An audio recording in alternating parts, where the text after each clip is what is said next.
नमस्कार। प्रस्तुत है आज का चिंतन। कुसंगति का मुख्य रूप एक ही है, दूषित विचारों का संग। मनुष्य के शरीर का संचालन मन मस्तिष्क के ही संकेतों निर्देशों से होता है। जैसे विचार और जैसी भावनाएं होंगी वैसे ही कर्म की प्रेरणा होगी और इन तीनों के सम्मिलित प्रभाव से व्यक्तित्व विनिर्मित होगा। विचारों का संग दो प्रकार से होता है, पहला साहित्य के अध्ययन से, दूसरा व्यक्तियों के संपर्क से। संगति दोनों की प्रभावकारी होती है, साहित्य की भी और व्यक्ति की भी। सस्ता साहित्य सनसनीखेज खबरें और बातें, अश्लील साहित्य तथा गपोड़ेबाज नशेबाज जुआरी सटोरिया कलही दुर्व्यसनी व्यक्ति अपना दुष्प्रभाव डालते ही हैं। भली बुरी दोनों ही प्रकार की प्रवृत्तियां प्रोत्साहन से पनपती हैं। प्रोत्साहन और अवसर न मिलने पर मुरझाकर धीरे धीरे मृतप्राय प्राय अवस्था में जा पहुंचती हैं। कुसंगति दुष्प्रवृत्तियों को बढ़ाती है और सत्प्रवृत्तियां उसकी प्रचंड आंच से झुलसती जाती हैं।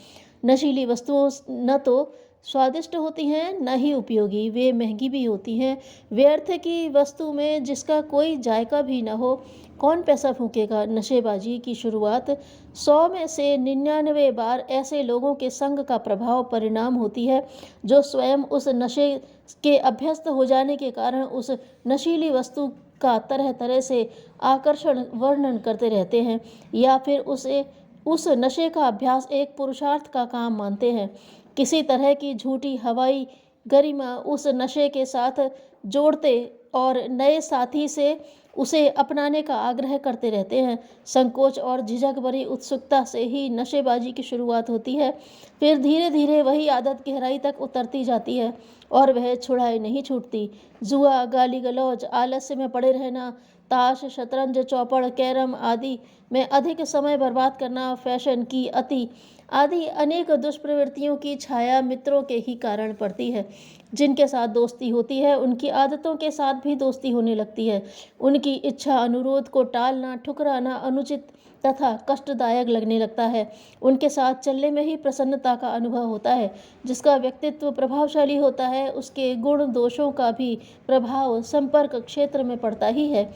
आंतरिक और सामाजिक दोनों ही प्रकार के भय, लज्जा, संकोच आदि का प्रभाव मन में प्रबल रहता है। उसके कारण मनोविकार रहते हुए भी कुमार्ग पर सहसा कदम उठा सकना कठिन होता है। यह झिझक कुसंग से समाप्त हो जाती है। कुसंगति से अश्लील बातों में रस मिलता है और इस प्रक्रिया की परिणति पतन के गहरे गर्त में गिरने की ही होती है।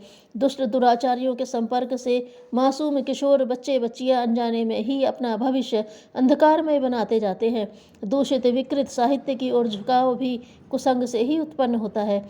देखा देखी या फिर सुझाव सलाह से ही उत्तेजक और अश्लील साहित्य के अध्ययन की प्रवृत्ति पनपती है और वैसी भावनाओं विचारों को बल तथा गति मिलती है। विषय वासनाओं की तृष्णा तो कभी भी मिटती नहीं, वह ऐसी प्यास है जिसकी पूर्ति उसे और अधिक बढ़ाती है। दूषित भावनाओं दुष्प्रवृत्तियों से सतत जागरूकता आवश्यक है। मनुष्य के अधपतन का हेतु यही दुष्प्रवृत्तियां हैं जो कुसंग से ही पल्लवित पुष्पित फलित होती हैं। कुसंग का दुष्प्रभाव अनिवार्य है, अतः इससे आत्मरक्षा आवश्यक है। अपना संपर्क दूषित विकृत आदतों से ग्रस्त व्यक्तियों से नहीं बढ़ने देना चाहिए, अन्यथा उस दुर्गुण के प्रति मन की जुगुप्सा कम होने लगती है। दोषों की भयानकता को तो समझना चाहिए पर उनका ही सदा विचार और स्मरण नहीं करते रहना चाहिए। सद्गुणों सत्प्रवृत्तियों के चिंतन मनन में अधिक समय लगाना चाहिए व संकल्प पूर्वक उस रास्ते पर चल पड़ना चाहिए। सर्वोत्तम उपाय है सत्संग। श्रेष्ठ और प्रभावशाली व्यक्तियों का अपने ऊपर शुभ प्रभाव पड़ता ही है। ऋषियों के आश्रमों में सिंह गाय एक साथ एक घाट पर पानी पीते थे, क्योंकि प्रेम अहिंसा और सदाशयता से विनिर्मित प्रबल भावना प्रवाह वहाँ बहता था। चंदन के समीपवर्ती छोटे बड़े पौधे भी सुगंधित हो जाते हैं। फूल जिस भूमि पर टूट टूट कर गिरते हैं वहाँ की मिट्टी में खुशबू आ जाती है। सद्गुणी सज्जनों का भी प्रभाव पड़ता ही है। सुसंगति को पारस की उपमा दी गई है। लोहा पारसमणि छूते ही सोना बन जाता है। यह उपमा सज्जनों के संपर्क में आए साधारण व्यक्तियों के व्यक्तित्व विकास को समझने के लिए ही दी जाती है। सत्पुरुषों के संपर्क में सत्प्रवृत्तियां अनायास ही बढ़ती हैं। प्रभात होने पर कमल की कली अनायास खिलने लगती है। सत्प्रवृत्तियां भी प्रत्येक व्यक्ति के भीतर विद्यमान रहती हैं। आवश्यकता उनके विकास की होती है। वह काम श्रेष्ठ व्यक्तित्व की उपस्थिति में होने लगता है। जरूरी नहीं कि श्रेष्ठ व्यक्ति कुछ कहे, शिक्षा उपदेश दें तभी वैसा विकास हो। उनके जीवन की स्वच्छता, शांति, पवित्रता और महत्ता समीपवर्ती अंतःकरण पर गहरा प्रभाव डालती है और प्रकाश तथा प्रेरणा देती है।